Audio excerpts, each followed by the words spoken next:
Hey guys, I'm Saint Mesa. I'm hanging out with Rob on Front Row Live. The last two singles that you just dropped are kind of addicting, and you worked with Whams on both of them. Yeah. Beads and the new one Maderas. Yeah. And what is it like working with a duo like that in something that you've created? Yeah.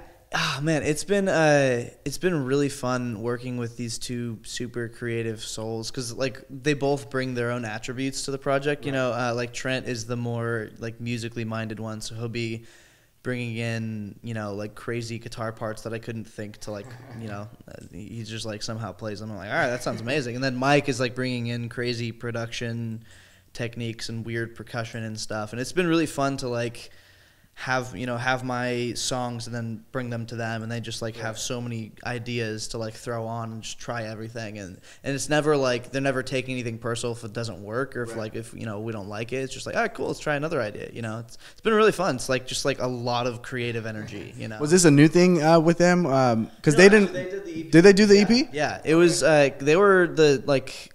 When I started like looking for producers to work on my stuff. They were one of the few that I ended up meeting with, and after like the first day that I met with them, I was like, these are definitely the guys. What was it?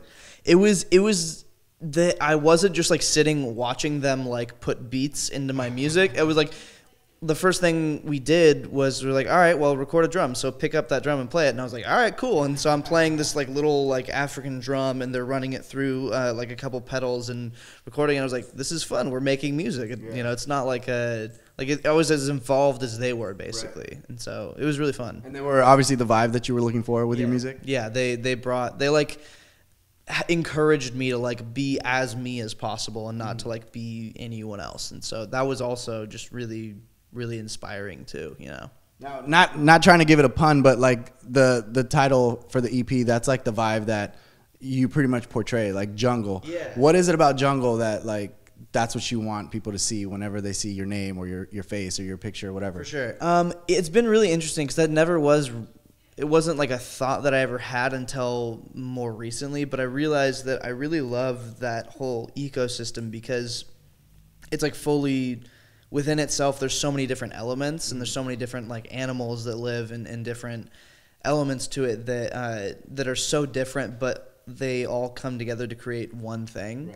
And that's like kind of the idea I have for like a future album, for everything to be, every song to be different and individual in its own right, and something beautiful to look at in its own right, but then together creates this whole like ecosystem of an album, and it's all breathing and alive.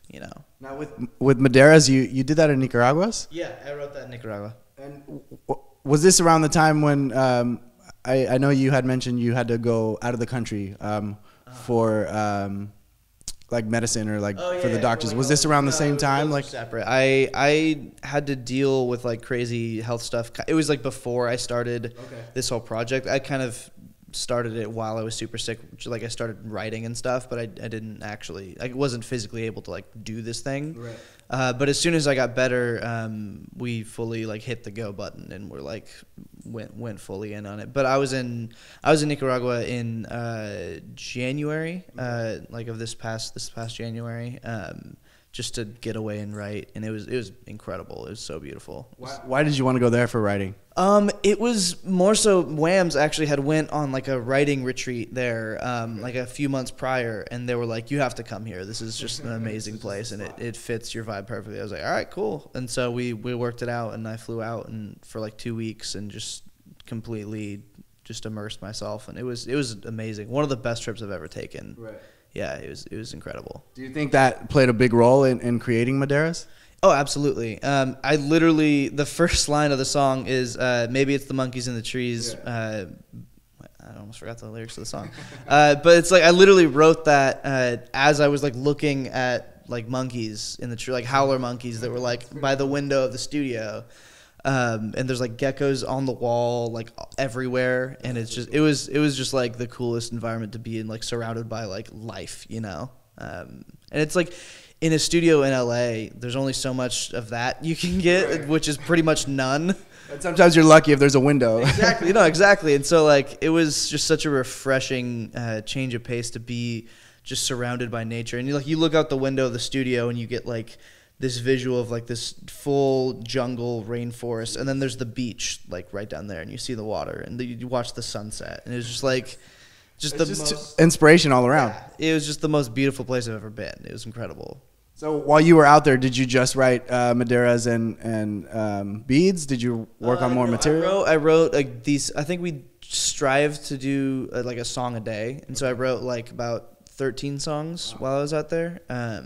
And then so all of these songs are getting worked on. I have about 30 something songs written like for a future album that there's no really date on that. We're just releasing as much music as possible. But I've written about 30 songs for an album. So do you feel any different in your music or the way that you're singing on this new material?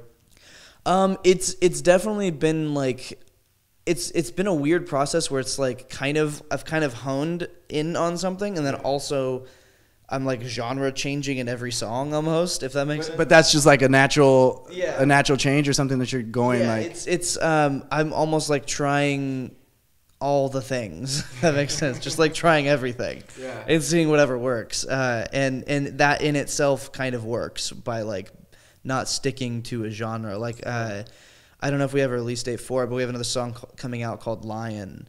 And that one is like this crazy cinematic piece that is like really driven by like an instrumental, and it's just like that coming out of like something like Maderas is like so interesting. It's just like these like kind of like backing tracks that are like so different, and I don't know, it's been really fun. It's just like a fun creative process to just like create stuff. Now, how are you able to dabble in different genres and still make it be Saint Mesa's work instead of like somebody else's project? I think a lot of that goes into the writing of everything, and keeping the writing consistent, and like the phrasing of words and the specific choices of color words and stuff to like be kind of all within this language almost. And then also instrumentation, like a lot of the stuff that I work on is really heavy with a lot of percussion, a lot of drums, and a lot of like auxiliary shakers and bongos and all kinds of stuff like that. And kind of keeping elements like that is helpful. And then experimenting with like more guitar in some songs or like strings in some songs, but like keeping kind of like a root almost in everything. Like Beads is completely different than Maderas, but they're very similar in the writing and the roots, which is like a heavy percussion in both songs, and like flutes and weird instruments and stuff like that. Yeah, I don't know. It's kind of how it works. Now you're pretty much self-taught. So how did you learn this whole like studio life, like going to write a track or record a track? I mean, sing. Yeah. You don't have a voice that. I mean, you have a voice that like it doesn't sound like that you just like said, hey, I'm gonna try and sing. It sounds like you have experience singing. So how did that all really work out for you? Yeah, it's good to hear because I have no idea what I'm doing.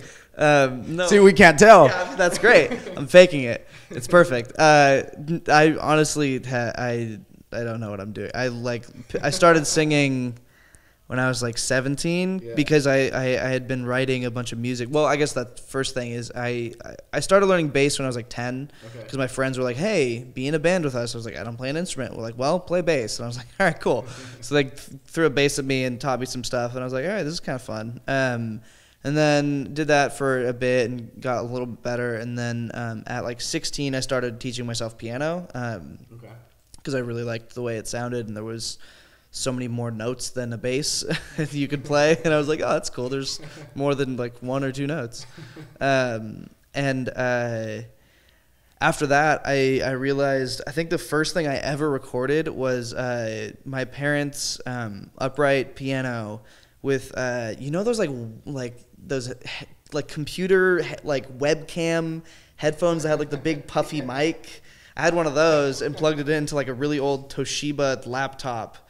There's my brother's. You're taking us real like. So I'm like, this is my like recording process. Is you get the old headphone mic thing and then you plug it into the Toshiba laptop and record in like Audacity. You should have had like the Home Alone like recorder, the Tascam. Little recording Tascam thing. No, but I just like that was the first thing I recorded, and I was like, oh, recording's fun, and I like was layering stuff. So that's how I kind of got into the realm of recording, and so I started teaching myself programs and like first GarageBand and then Logic and then like how to use all of that stuff. And then I started doing like making tracks and instrumentals and stuff and having friends sing on them.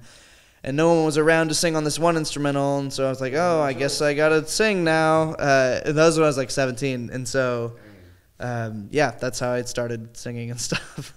But none of this, like, you never had any lessons, like, that's crazy. I'm okay.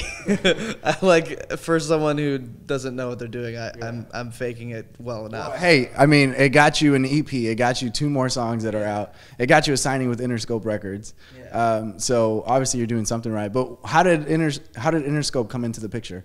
That was interesting because we weren't necessarily looking for a label to release the EP. We had just signed publishing with BMG. And that was all great, and they're amazing. And so we were like, okay, maybe we release it through them and try and build some steam or something like that.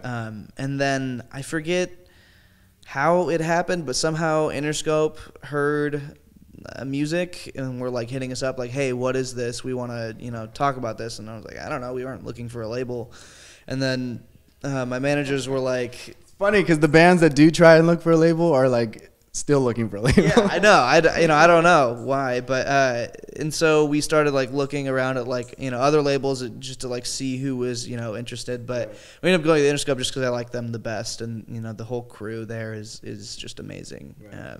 But yeah, it wasn't like not a really. It just happened, and I was like, oh cool, now I'm with Interscope. Sick.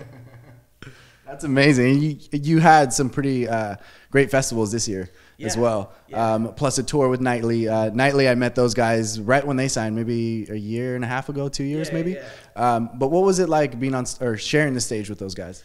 It was so fun. It's funny you said being on stage. The last tour, their last song, we all came on, the whole band, and played with them. But it was honestly, they're amazing guys. They're so funny and just like easy to be around. We like setting up stuff with them the first time, and they're just joking around, and like I was just like, this is great, this is gonna be fun. And it was a really fun 2 weeks just playing with them and seeing them every show and joking around and stuff. They were a blast. But yeah, the festivals were amazing too. That was a whole run that was just like incredible. It was my first time ever being at a festival ever too.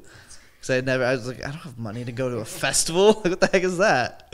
Friggin' rich people over here. But I was like, all right, now I'm here. I'm one of them now. So that's crazy. Yeah, it was fun. It was a blast. Hey, the stars have aligned for you. I mean, this is where you're meant to be. So yeah, exactly. It's perfect. I'm super stoked. Yeah. So what's next for you? Are you gonna focus on the album? Are you gonna like have any shows coming up? Any tours coming up? We're looking at a couple things in like the fall, like for tour wise. Nothing's booked yet, but I'm kind of just focusing in the next like month or so, just focusing on getting like, I think we have like about 8 songs we're trying to work and finish and like get like finished. And so yeah, just working on songs and finishing writing some pieces. I have like a ton of music that like, I have probably about 20 songs that are like in demo mode. Right.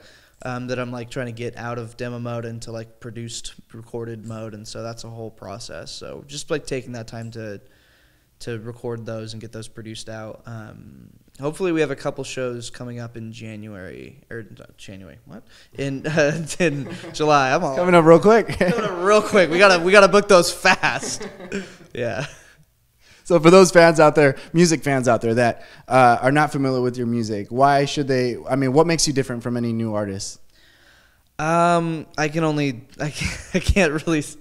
I mean, let's word it this way: who is Saint Mesa? What are you all about? That makes more sense. I just love making music, and my whole strive in this is to make something that feels as genuine as possible and as like relatable in the sense that it was like, oh, we're all people just trying to live life and trying to experience this thing, and no one is like, we're all in the same boat, if that makes any sense. Right. And so I'm writing from the same boat as people live their life, and I don't know. I'm trying to describe stuff, but I'm not good at it. I'm trying my best. Just picture a jungle. Just picture a shaman kid in a jungle that's got like geckos on him and stuff.